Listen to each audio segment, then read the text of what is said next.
What if I told you the United States came dangerously close to economic collapse not once but multiple times through secret plans, hidden deals, and high-stakes financial gambits? What if wars, financial crises, and even your own paycheck were shaped by decisions made behind closed doors? From a covert plot to manipulate global gold markets, to a secret pact that tied the dollar to oil, to a shadow banking empire that rewired the economy forever. These aren't conspiracy theories. These are real events buried beneath headlines, classified documents, and backroom deals. In the next few minutes, you'll uncover 5 secret economic plans that could have rewritten history, plans so powerful that if even one had gone differently, America might not be the superpower it is today. Get ready to see money, power, and politics like never before, because the truth is far more shocking than fiction. Operation Northwood's economic fallout. In the early 1960s, during the height of Cold War tensions, the U.S. military developed a shocking plan known as Operation Northwoods. This top-secret proposal, crafted by the Joint Chiefs of Staff, aimed to stage false flag terrorist attacks on American soil, blame them on Cuba, and use the ensuing public outrage as a justification for military intervention. While the plan was ultimately rejected by President John F. Kennedy, its potential economic consequences could have altered the trajectory of the United States forever. Had Operation Northwoods been implemented, the economic impact would have been vast and multifaceted. The immediate effect would have been a significant increase in defense spending, as the U.S. prepared for a large-scale military engagement with Cuba, potentially escalating into a broader conflict with the Soviet Union. The defense sector, already a dominant force in the U.S. economy, would have received an influx of funding that could have redirected resources away from domestic programs, infrastructure, and social welfare. The military-industrial complex, which President Dwight Eisenhower had warned about just a year earlier, would have grown even more powerful, cementing its influence over economic policy for decades to come. The economic fallout would not have been limited to military expenditures. A war with Cuba, especially one potentially involving the Soviet Union, would have disrupted global trade routes, particularly those involving key commodities such as oil, sugar, and agricultural products. The U.S. economy, still recovering from recessions in the late 1950s, could have faced supply chain shortages, leading to inflation and economic instability. The stock market, already sensitive to geopolitical tensions, might have suffered severe losses, causing panic among investors and further destabilizing the financial system. Additionally, the prospect of an all-out war in the Caribbean could have sparked a major refugee crisis, as thousands of Cubans fled to the U.S.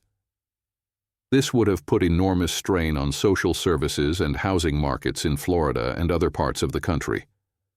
The economic burden of resettling refugees, combined with war expenditures, could have forced the U.S. government to increase taxes or take on substantial debt, altering fiscal policy for generations. One of the most significant long-term economic consequences of Operation Northwoods would have been its impact on the U.S. dollar and global financial markets. The early 1960s was a crucial period for the Bretton Woods system, under which the U.S. dollar was pegged to gold.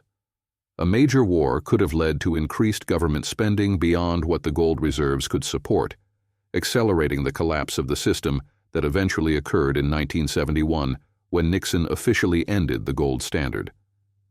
This means the U.S. could have faced a financial crisis much earlier, potentially leading to hyperinflation or the loss of the dollar's dominance as the world's reserve currency.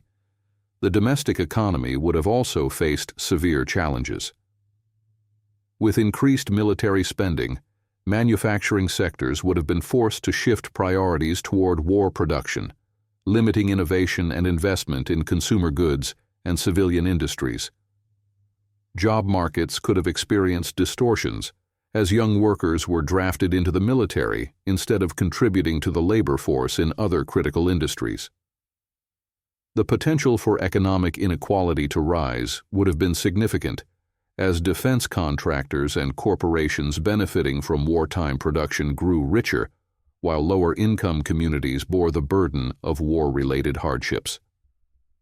Another overlooked aspect of this alternate economic reality is the potential impact on the U.S.-Soviet economic rivalry. If Operation Northwoods had triggered a larger confrontation, the Cold War could have escalated into direct economic warfare, including sanctions, embargoes, and trade disruptions. The economic decoupling between the U.S. and Soviet spheres might have occurred much earlier, changing the nature of globalization and international commerce.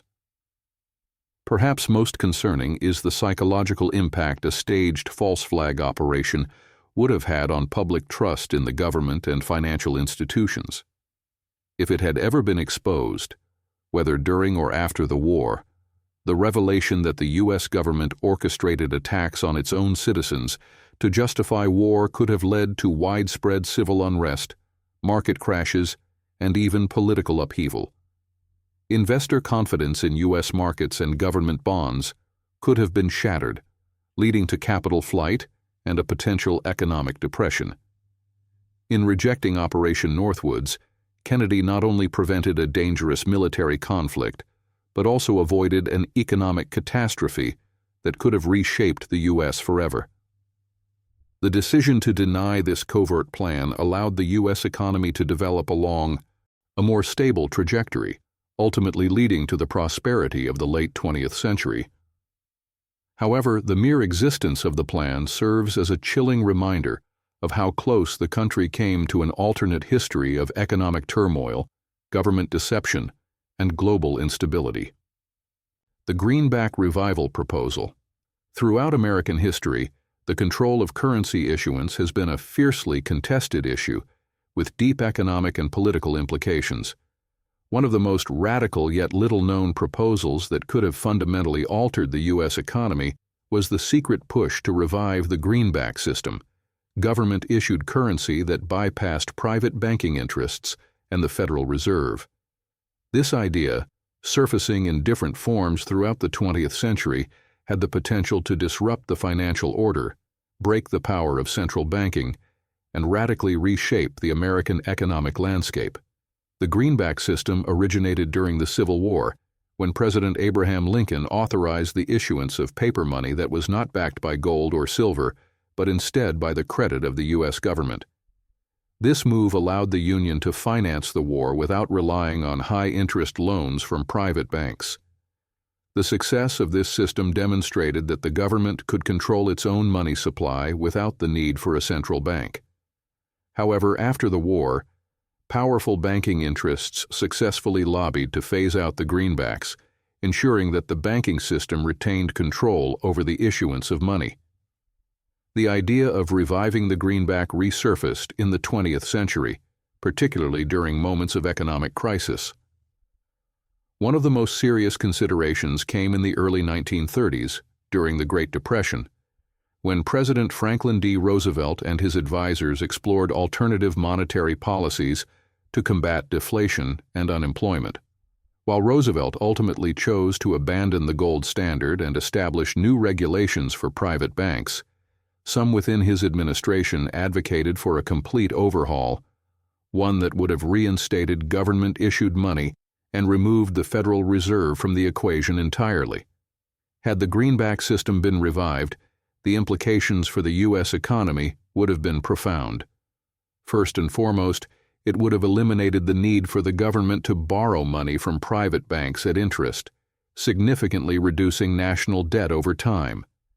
Instead of issuing treasury bonds and relying on the Federal Reserve to manage liquidity, the government could have directly created money to fund infrastructure, social programs, and economic stimulus initiatives.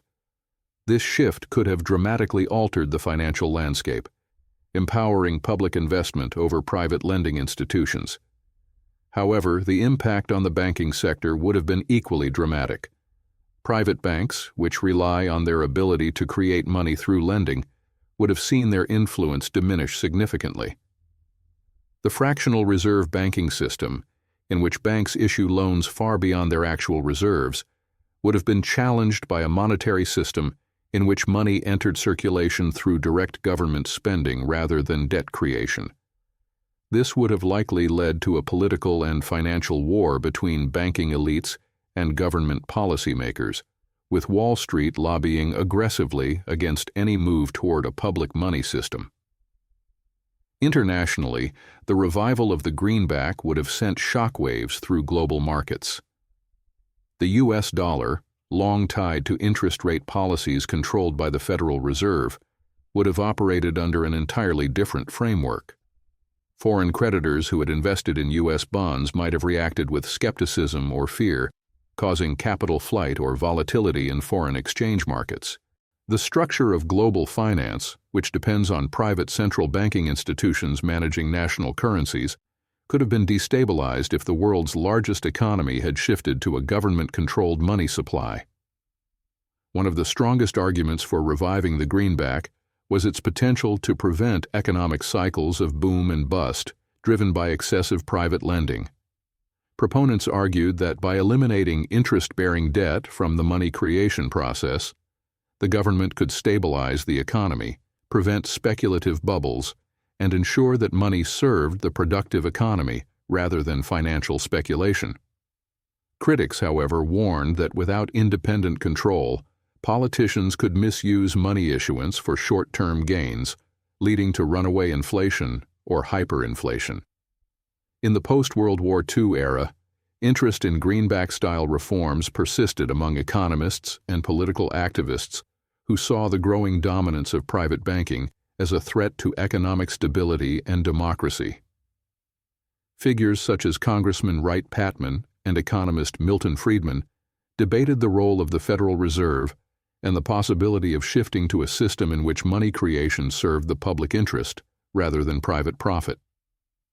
While these efforts never gained mainstream traction, they reflected a persistent undercurrent of dissatisfaction with a financial system that prioritized banking interests over national prosperity. By the 1970s, with Nixon severing the dollar's link to gold and embracing a purely fiat currency controlled by the Federal Reserve, the window for reviving the greenback largely closed. The U.S. economy became increasingly dependent on debt-financed growth, and the power of the Federal Reserve expanded. However, the fundamental questions raised by greenback advocates, who should control the money supply and in whose interest, remain as relevant as ever. Had the greenback revival proposal been adopted, the U.S. economy might have developed along a radically different path. Government-controlled money could have reduced national debt, limited the influence of private banks, and potentially created a more stable economic system. At the same time, it would have posed significant risks, particularly in terms of inflation control and international confidence in the dollar. Whether such a system could have succeeded or collapsed under mismanagement remains an open question, but its mere consideration serves as a reminder of the powerful economic forces that shape monetary policy behind closed doors. Nixon's secret gold dump. In the early 1970s, as the global economy teetered on the edge of transformation, President Richard Nixon and his administration orchestrated one of the most consequential financial moves in American history: the abandonment of the gold standard. While the public narrative framed this as an inevitable response to international economic pressures, behind the scenes, Nixon's team had been quietly planning a secret strategy that involved manipulating global gold markets to soften the transition. This covert economic maneuver, if fully exposed, could have led to chaos in global finance and permanently altered the U.S. economy in ways few could predict. For decades, the U.S. dollar had been backed by gold under the Bretton Woods system, a post-World War II agreement that established the dollar as the world's primary reserve currency. Under this system, foreign governments could exchange their U.S. dollars for gold at a fixed rate of $35 per ounce. However, by the late 1960s, America was facing mounting financial difficulties due to the costs of the Vietnam War, rising inflation, and growing trade imbalances. Foreign nations, particularly France and West Germany, began demanding gold in exchange for their dollar reserves, threatening to deplete U.S. gold reserves and trigger an economic crisis. Faced with this pressure, Nixon publicly announced the suspension of the dollar's gold convertibility on August 15, 1971, in what became known as the Nixon shock. The official reasoning was that this was a temporary measure to protect the U.S. economy from foreign speculation and to allow the government greater flexibility in managing inflation. However, declassified documents and insider accounts suggest that Nixon's team had been preparing for this moment for months, and their strategy involved a secret plan to manipulate global gold prices before the announcement. One of the key elements of this hidden economic strategy was a quiet but deliberate selling of U.S. gold reserves into the global market to depress gold prices. The goal was to prevent a sudden spike in gold's value, which could have caused panic and led to even greater demands for redemption before the formal abandonment of the gold standard. By offloading gold in controlled amounts, the Nixon administration attempted to keep prices artificially low, giving the illusion that the dollar remained strong and discouraging speculators from rushing to convert their currency holdings into gold. At the same time, Nixon's advisors, including Treasury Secretary John Connally and Federal Reserve Chairman Arthur Burns, engaged in secret diplomatic efforts to convince foreign allies not to demand their gold reserves all at once. There were backroom negotiations with key economic powers, particularly the United Kingdom, West Germany, and Japan, aimed at ensuring a coordinated response that would prevent a global financial panic. These discussions often involved promises of military aid, trade incentives, and financial support to keep these nations aligned with U.S. economic interests. Another aspect of Nixon's secret gold strategy involved using financial institutions and private market players to create confusion and uncertainty about the future of gold. Large Wall Street banks, with government backing, were encouraged to spread the narrative that gold was no longer a reliable store of value and that the future of global finance lay in fiat currencies managed by central banks. This psychological manipulation played a key role in delaying a mass exodus from the dollar, buying the Nixon administration valuable time to implement its broader economic policies. Despite these efforts, the gold market did not remain subdued for long. Once the Nixon shock was fully in effect and the dollar was officially untethered from gold, prices began to skyrocket. By the end of the decade, gold had surged from $35 per ounce to over $800, marking one of the most dramatic financial shifts in modern history. This surge revealed the true scale of currency devaluation that had been hidden for years under the Bretton Woods system, and it confirmed what many economists had feared.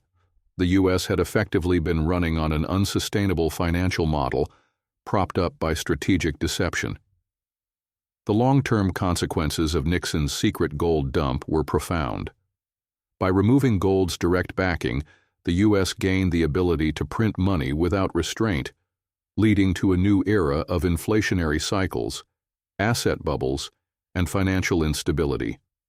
While it allowed for greater short-term economic flexibility, it also opened the door to massive government deficits, unchecked Federal Reserve policies, and the erosion of real purchasing power for ordinary Americans. The wealth gap began to widen as financial markets, rather than productive industries, became the main driver of economic growth. Internationally, the move shattered confidence in the dollar's stability, forcing the U.S. to develop new economic strategies to maintain its dominance. This eventually led to the creation of the petrodollar system, in which the U.S. secured agreements with oil-producing nations to ensure that global oil sales would be conducted in dollars, reinforcing demand for American currency, despite its detachment from gold. This geopolitical maneuver helped sustain the U.S. economy, but also made it heavily reliant on foreign energy markets, setting the stage for decades of Middle East conflicts and oil-driven diplomacy. If Nixon's secret gold strategy had failed, the consequences could have been catastrophic. A sudden and uncontrolled collapse of the dollar's value might have triggered hyperinflation, a global economic depression, and a potential loss of American financial leadership. Instead, the carefully managed transition, while deceptive in nature, allowed the U.S. to maintain its dominant position in world finance, albeit at the cost of long-term economic distortions that continue to shape the modern financial system. The Nixon administration's handling of the gold crisis remains one of the most secretive and consequential economic strategies in U.S. history. While the full extent of the manipulation is still debated, the evidence suggests that the administration engaged in a deliberate effort to mislead markets, suppress gold prices, and coordinate international responses, all to maintain the illusion of dollar stability during a period of immense financial vulnerability.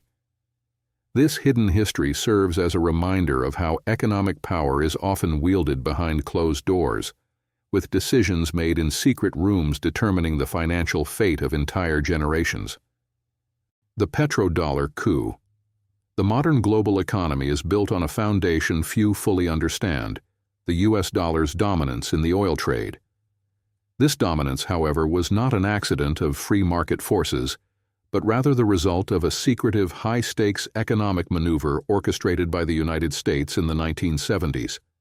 Known today as the petrodollar coup, this behind-the-scenes deal reshaped global finance, secured American economic supremacy for decades, and created a system that remains deeply embedded in international power structures. If it had failed, the consequences for the U.S. economy and the world would have been devastating. The roots of the petrodollar system trace back to 1971, when President Richard Nixon severed the dollar's link to gold, triggering a financial crisis as countries began to question the dollar's reliability. With the end of the Bretton Woods system, the U.S. needed a new way to maintain global demand for its currency. Without the gold standard, the risk was that foreign nations would abandon the dollar in favor of other currencies, leading to its devaluation and a collapse of American economic influence. To prevent this, the U.S. devised a radical solution: tie the dollar to something even more indispensable than gold: oil. By the early 1970s, oil was the lifeblood of the global economy. Every industrialized nation depended on it, and the Organization of the Petroleum Exporting Countries, OPEC, particularly Saudi Arabia, controlled vast reserves. Recognizing this, the Nixon administration, followed by the Ford administration, initiated secret negotiations with the Saudi royal family. The deal was simple but game-changing. In exchange for military protection, weapons sales, and economic incentives, Saudi Arabia would agree to sell all its oil exclusively in U.S. dollars. This meant that any country wishing to buy oil had to first acquire U.S. dollars, ensuring constant global demand for the American currency. The deal, finalized in 1974, quickly expanded to other OPEC nations. Soon, nearly every major oil-exporting country had adopted the petrodollar system, effectively cementing the U.S. dollar as the world's de facto reserve currency. This arrangement had profound economic implications. First, it ensured that the U.S. could run massive trade deficits without suffering currency devaluation, as countries needed dollars to purchase oil, regardless of America's financial imbalances. This allowed the U.S. to print money with near impunity, fueling decades of economic growth, military expansion, and global financial dominance. Second, it created an artificial demand for U.S. debt. Since countries needed dollars, they accumulated U.S. Treasury bonds as a way to hold their dollar reserves. This system effectively funded U.S. government spending at artificially low interest rates, enabling everything from Cold War military expenditures to domestic social programs, without the typical economic consequences of excessive borrowing. However, the petrodollar coup also had darker consequences. By making the dollar's dominance reliant on oil markets, the U.S. became deeply entangled in Middle Eastern geopolitics. Maintaining this system required the U.S. to ensure stability in oil-producing regions, often through military intervention and covert operations. The 1991 Gulf War, the 2003 Iraq War, and numerous other conflicts can be traced back to this strategic need to protect the petrodollar system. Any threat to the system, whether from oil-rich nations seeking alternative currencies or geopolitical rivals like China and Russia, was met with aggressive U.S. action. Perhaps the most dangerous moment in the petrodollar era came in the early 2000s when Iraq's Saddam Hussein announced plans to sell oil in euros instead of dollars. This move posed a direct challenge to the U.S. Saudi-led economic order. While official narratives framed the Iraq War as a response to weapons of mass destruction and terrorism, some analysts argue that the real reason was the need to prevent a precedent that could unravel the entire petrodollar system. After the invasion, Iraq's oil sales quickly reverted to dollars, reinforcing U.S. control over the global energy economy. Similarly, Libya's Muammar Gaddafi proposed a gold-backed African currency to rival the petrodollar system.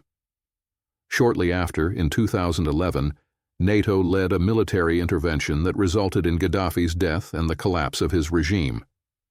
While Western leaders justified the intervention under the pretense of humanitarian concerns, leaked documents and diplomatic communications suggest that economic motives, particularly protecting the petrodollar, played a critical role. Despite its resilience, the petrodollar system faces increasing threats in the modern era. Russia and China have been actively working to create an alternative economic system that bypasses the dollar, using bilateral trade agreements and digital currency initiatives. The rise of cryptocurrencies, de-dollarization efforts by BRICS nations, and Saudi Arabia's recent discussions with China about accepting yuan for oil sales all indicate that the petrodollar's grip on global finance may be weakening. Had the original petrodollar coup failed in the 1970s, the world economy would look drastically different today. The U.S. might have lost its status as the financial superpower, facing inflation, declining global influence, and a weakened military-industrial complex. The rise of rival economic blocs, such as a gold-backed European system or an Asia-centric financial network, could have reshaped global trade and power dynamics. Ultimately, the petrodollar coup remains one of the most important yet secretive economic strategies in history. It secured America's financial dominance for half a century, fueled both economic expansion and geopolitical conflicts, and continues to shape international relations. Whether it survives the next wave of economic shifts remains to be seen, but its legacy is undeniable. The U.S. economy, as we know it, was built on oil and enforced by financial warfare as much as by military might. Reagan's shadow banking revolution. During the 1980s, the U.S. economy underwent a radical transformation that forever changed the financial landscape. While much of the credit, or blame, is often attributed to Ronald Reagan's public policies of deregulation, tax cuts, and military spending, a far more secretive economic shift was taking place behind the scenes. This hidden revolution, fueled by the rise of shadow banking, reshaped global finance, unleashed unprecedented economic inequality, and set the stage for financial crises that still haunt the world today. The origins of this revolution can be traced back to Reagan's close alliance with Wall Street power brokers.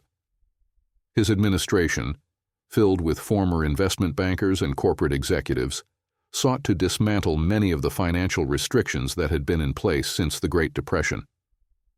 On the surface, these efforts were framed as a way to unleash the free market and stimulate economic growth.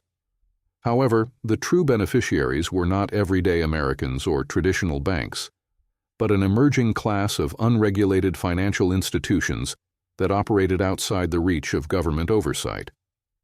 At the heart of Reagan's shadow banking revolution was the dismantling of Glass-Steagall-era restrictions that had long kept commercial banking and investment banking separate. While full repeal would not come until the late 1990s, the groundwork was laid during Reagan's tenure through a series of quiet regulatory changes and executive decisions that loosened controls on how financial institutions could operate. These changes allowed non-bank entities, such as hedge funds, private equity firms, and investment vehicles, to engage in lending and credit creation on an unprecedented scale. One of the most significant shifts was the rise of securitization, a practice that allowed financial institutions to bundle loans, such as mortgages, credit card debt, and corporate bonds, into financial products that could be sold to investors. While this practice was initially praised for increasing liquidity and making credit more widely available, it also created a financial time bomb. By moving lending off the balance sheets of traditional banks and into the unregulated world of shadow banking, risks became invisible to regulators and policymakers. The immediate result was a massive credit expansion. Wall Street firms, no longer constrained by traditional banking rules, flooded the economy with new forms of financing. The stock market soared, corporate takeovers surged, and speculative investments became the driving force behind economic growth. This rapid expansion of credit fueled the junk bond boom, where companies, many of them highly leveraged, borrowed vast sums of money to finance mergers, acquisitions, and buyouts. One of the most infamous figures to emerge from this era was Michael Milken, the so-called junk bond king, who pioneered the use of high-yield debt to fund corporate takeovers. Milken's financial empire, built within Reagan's deregulated environment, epitomized the excesses of shadow banking. His activities would later be exposed as fraudulent, leading to his conviction. But by then, the damage had been done. Shadow banking had become a permanent fixture of the global economy. Reagan's shadow banking revolution also led to the savings and loan S&L crisis, one of the first major financial disasters triggered by deregulation. By allowing S&Ls, small local banks that primarily issued home loans, to engage in risky speculative investments, the administration set the stage for mass insolvencies. When the crisis finally erupted in the late 1980s, more than 1,000 S&L institutions collapsed, costing taxpayers hundreds of billions of dollars in bailouts. This debacle foreshadowed the far larger financial crises that would follow in the decades ahead. Perhaps the most dangerous consequence of Reagan's shadow banking revolution was the long-term shift in economic power. By prioritizing financial markets over traditional industries, the U.S. economy became increasingly dependent on Wall Street speculation rather than manufacturing or innovation. Corporate America, once driven by long-term investment in workers and production, now focused on short-term stock gains, leveraged buyouts, and financial engineering. Wealth inequality surged as financial elites amassed fortunes while wages for ordinary Americans stagnated. The policies of the Reagan era also encouraged corporations to embrace a debt-driven economy. With deregulation allowing companies to take on massive leverage, a new trend emerged: stock buybacks. Instead of using profits to invest in expansion or wages, corporations used borrowed money to buy back their own shares, artificially inflating stock prices and enriching executives who were compensated in stock options. This practice, once considered a form of market manipulation, became standard business strategy. By the time Reagan left office in 1989, the U.S. economy had undergone a seismic shift. The financial sector had become the dominant force in the economy, overshadowing traditional industries. Shadow banking, once a niche segment, had grown into a multi-trillion-dollar powerhouse, operating largely outside the reach of regulators. The long-term impact of this transformation became evident in the 2008 financial crisis, when many of the shadow banking practices that began under Reagan spiraled out of control. Mortgage-backed securities, credit default swaps, and derivatives, financial products that existed largely because of the deregulation of the 1980s, triggered a catastrophic collapse that required massive government bailouts to prevent a total economic meltdown. Had Reagan's shadow banking revolution not occurred, the U.S. economy might have evolved along a more sustainable path.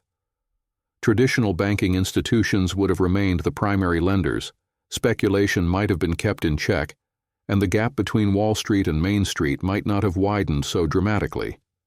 However, the lure of easy credit and financial profits proved too powerful to resist. The economic system that emerged from the 1980s continues to shape the world today, with financial markets dictating policy decisions, corporate debt reaching historic levels, and economic inequality at record highs. Reagan's legacy is often debated in political and economic circles. But one thing is clear: the shadow banking revolution that took root during his presidency fundamentally changed the U.S. economy. It created an environment where unregulated financial entities wield enormous power, speculation fuels economic cycles, and wealth is increasingly concentrated in the hands of those who control capital rather than those who produce goods and services. Whether this system will ultimately collapse under its own weight or continue evolving into an even more extreme version of financial capitalism remains an open question.